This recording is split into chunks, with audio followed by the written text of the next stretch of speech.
من نشستم فکر کردم این محصول فکر توجه فرمودین. مثلا راجع به هر جواب سوالی رو که برای خودم پیدا کردم نمیدونم چجوری پیش اومده. اگر از من بپرسین آقا صادقانه بگم که همون جرقه ذهنه.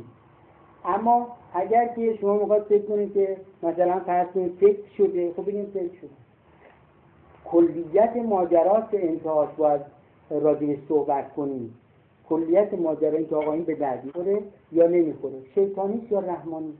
یه درکی برای من حاصل شد که ما چند جور جریان داریم و جریانی که کلاً یه بخشش میخواد هدف ما رو تعریف کنه و یک بخشش میخواد بگه چطوری این حاصل بشه. که این اواخر حالا مشکل ترمینولوژی هم داریم، یه جایی تعریفش میکنیم، یه جا آخر دفعه ترمینولوژی میخواد. متوجه شدیم که ما چند جور چیدمان پیدا میکنیم. در یک جایی فرد میخواد هدفش خودشه، وسیله رسیدن هم خودش. فرضاً تو این جریانایی که از فرد داره میاد برای ما، همین جریان راز و جریان NLP و اینها، میگه که میخوای به آرزوهات برسی، خب هدف چیه؟ هدف اون خود فرده. میگه خب بشین تخیل کن خب و اون آرزو رو مجسم کن، اون آرزو رو میرسی. یعنی این برش فرده، اون برش هم فرده. در یک جریانی این بر خدا، بحث لا حول ولا قوة الا بالله، این برش خدا. میور میگه که چیا؟ میگه میخوام به قرب الله، میخوام به اون نزدیک بشم، یعنی متکی به فرده.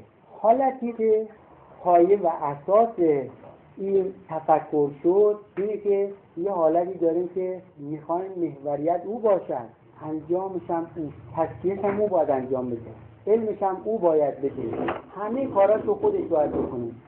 به جایی نرسد کس به توانایی خویش الا تو چراغ رحمتش داریم. یعنی اینجا خدا محوره، خدا محور. بعد ما اومدیم در همین ماجرایی که حالا فرض کنید دسته بندی شده اینها، در همین جا متوجه شدیم که خب حالا اگه خودش بخواد انجام بده، خودش چجوری انجام میده، چجوری اسباب و وسایل و اون ملزومات این قضیه رو برقرار میکنه.